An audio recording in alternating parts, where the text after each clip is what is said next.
Hey, what's up guys, Pattycakes here. One of the things I'm having the most fun with so far in Modern Warfare is sniping. And it makes me a little bit sad because a lot of my friends I've been playing with have expressed how difficult they found sniping to be. And I think the big reason is that they just don't have the right setup yet with all the right attachments. So today I want to go over my two favorite sniping setups so far, each of them focused on aggressive sniper gameplay. I've unlocked the gold camo on both of the snipers I'm about to show you, and I'll give you a few tips on how to do so later on in the video. So let's get started. So the first sniper I want to go over here is the AX50. This is my favorite setup so far, and I think it's the most versatile for the most amount of maps. If you use this setup, you'll have a super fast ADS speed, and it feels really nice to use. So starting from the barrel, we're going to pick the 17-inch factory barrel. This one gives you some ADS speed, which is really nice. If you're playing at longer range sniping angles, you might consider either just not using a barrel here or going with one of the other options for a little bit more range, but for most smaller maps, you're fine with using the 17-inch.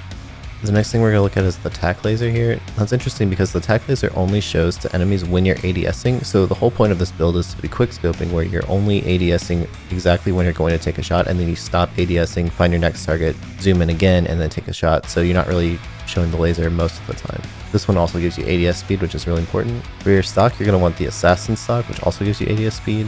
You're going to want the stipple grip tape for your grip, which gives you ADS speed. And finally, I've been going with FMJ for my perk.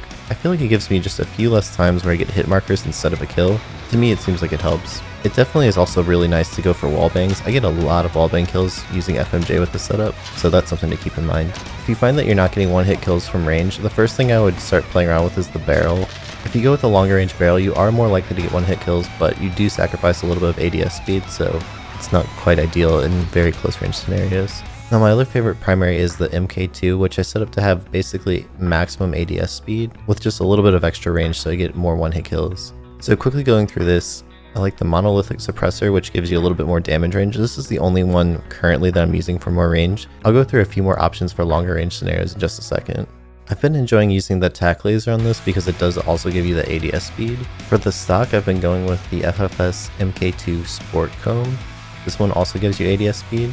For your grip, I've also been going with the stippled grip tape, which also gives you ADS speed, and it also gives you sprint to fire speed, which I find really helpful when you're running around quickscoping.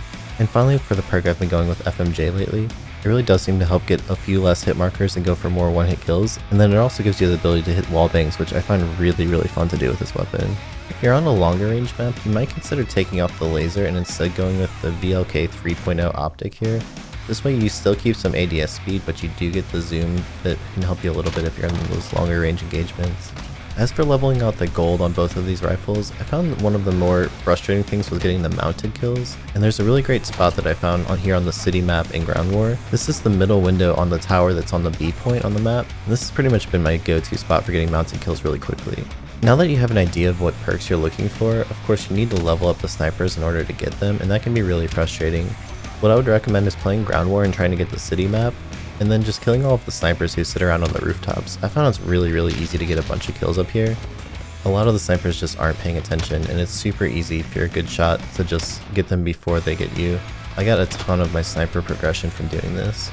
I think it's a little easier doing this than playing something like Team Deathmatch, where the stakes are a little bit higher and people are a lot more focused on you, especially when you don't have that fast ADS speed yet. As for my sidearm, I've been going with the Deagle, and I'll show you my setup on this as well. The Deagle is super fun. It's one of my favorite guns in the entire game actually, and I also got gold on this. It was probably the easiest weapon to get gold that I've done so far. So quickly, here's my setup. I've been using the lightweight suppressor, the laser, and this is the red laser, which doesn't show to enemies, which is really nice. It only helps you with your hipfire, so if someone gets really close, you can get those easy kills. I've been using the Solo Zero mini reflex optic. I really like this one. It's just very small and non-intrusive. For the grip, I've been using the stippled grip tape, which gives you a little bit more ADS speed. And finally, I've been using the perk sleight of hand, just because the Deagle only has 7 bullets, and I don't really want to lose the ADS speed by going with the 10-round mag instead, so I find that this gives me the ability to reload a little faster in case I need it. You could definitely mix in some other options here though. As for my perks, I've been going with EOD, Ghost, and Battle Harden, and I've been running the Simtex Grenade or the Claymore depending on the scenario, and a Stim, which gives you your health back. I find that with EOD and Stim it works really well together because if you run through like a Claymore or get naded, you can use the Stim right away to get your health back and be right back in the fight. So anyway, I hope that these builds helped you out a little bit. Let me know in the comments if you found either of these to be helpful, And I'll go ahead and let a little bit of gameplay roll just so you can see some of the different setups in action. I'd love to know what you think about the game so far. Are you enjoying it? I've really liked it. I'm actually amazed that I got to 155 already just from playing a little bit. It's just really fun. If you're interested in playing some games with me and my friends, I'll leave my Discord link in the description so you can come check it out. We have a really great community that's growing really fast, so I'd love to have you be part of it. That's all for now. Catch you guys next time.